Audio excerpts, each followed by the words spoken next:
Minister Boris Johnson has met EU Commission President Ursula von der Leyen after the UK insisted there will be no extension to the Brexit transition period. It comes just over 6 months for the sides to break the current impasse or risk parting with no deal in place. Well, to talk us through the latest developments, here's RT UK's Issa Ali. Hi there, Issa. So tell us what's been going on. Well, Boris Johnson has been holding a video conference meeting with the European Commission President Ursula von der Leyen, and during the course of that meeting they have been discussing a number of issues which remain outstanding between the two sides as they try to strike a deal. Of course, while we are still in this transition period, many people could be forgiven for even forgetting all about Brexit in the wake of all of the COVID-19 pandemic issues as well. But those talks have been going on. We've already had 4 rounds led by negotiators on both sides, but now it's the turn of the principals to take the reins and to try to see if they can push things forward, because thus far there have been a number of sticking points which have stopped talks from developing. Now, the first of those is what type of deal will have struck. The EU would like to see a comprehensive, all-encompassing deal that covers all sectors, while the UK wants separate agreements in different sectors in different ways. There are also differences to do with whether there will be a level playing field. The EU say that they want UK companies not to be able to slash environmental or labour regulations, because that would give UK businesses an edge on EU companies. Fishing rights, of course, we know in the lead up to the referendum, for many British fishermen, the issue of fishing rights was a matter of sovereignty. The EU, of course, see it differently. They want to continue to have access to British fishing waters and the Irish border. That's a mega issue that was raised repeatedly in the run-up to both the referendum and the UK leaving at the end of January this year. What to do with that border, what type of checks to have in place for goods and for people. Now, the two sides have come out and spoken in the wake of that call between the two sides. We've heard both Boris Johnson and Ursula von der Leyen saying that there needs to be an increased urgency, an increased energy, renewed energy from both sides if they are to get this deal done. Because, of course, we only have until December the 31st, when after that point, if no deal is in place, the UK will go to trading on World Trade Organization rules with the European Union. We only have until the end of this month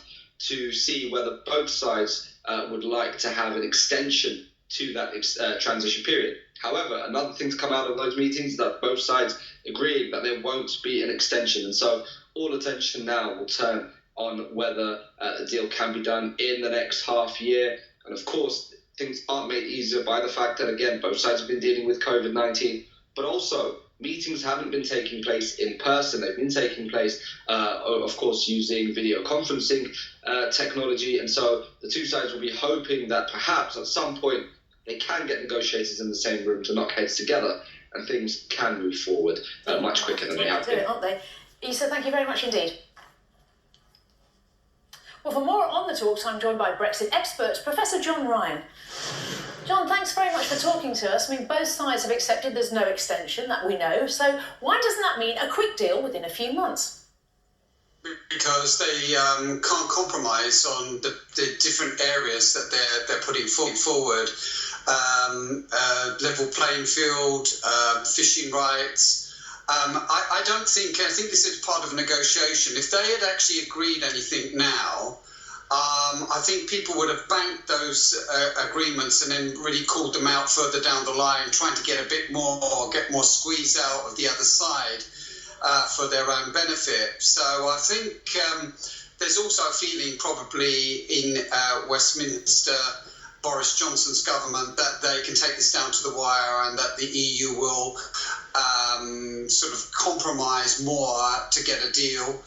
From the EU side, I think the more and more you talk to people over there, is that they are preparing for no deal at this stage because they don't see this going anywhere. Well, as you said there yourself, also our correspondent said fishing, a level playing field. Who do you think is going to blink first? I don't think either is going to actually blink first, because I've always been of the opinion that the government's main idea here is to go out on WTO rules, and that means a no-deal Brexit. That would call into question one major issue, which would be Northern Ireland, because if there's no agreement, their withdrawal agreement loses its effect, and so the protocol there won't be in place, and therefore we'd have a hard border. On the EU side, I don't think they're going to compromise. They've been actually very much more hardline. I think Barnier's tried to get them to lighten the touch a bit, but member states and other institutions like the European Parliament have said, no, we're going to stick by this. So at the moment, we're at a point where we're going to go towards October, more like, that we're going to see some inkling of some compromises maybe. But remember, both sides are dealing with still COVID-19. The EU have got other issues to deal with in terms of their budgetary talks, which are a bit stalled at the moment. So, there doesn't look like anyone's really going to blink at this stage. You mentioned October, though, John, but it's in no one's interest, least of all UK and EU businesses, to leave it much later, is it?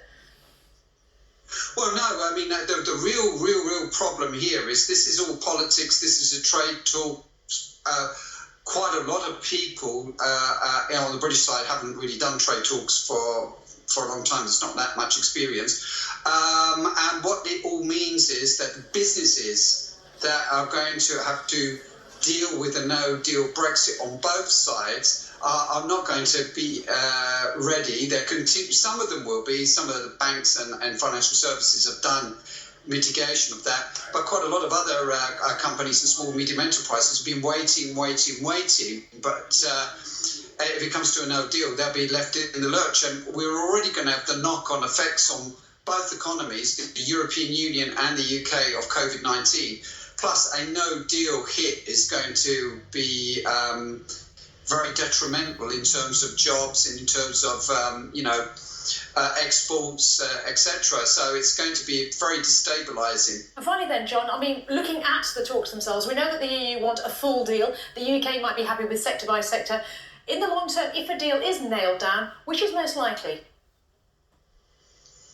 I can't see a comprehensive deal being done in this time. So if you're saying to speculate on whether there would be a deal, then they would probably have to change the whole process of the 1st of January being the finality, and making a political exercise where they would say, we'll do another extension to make a comprehensive deal happen.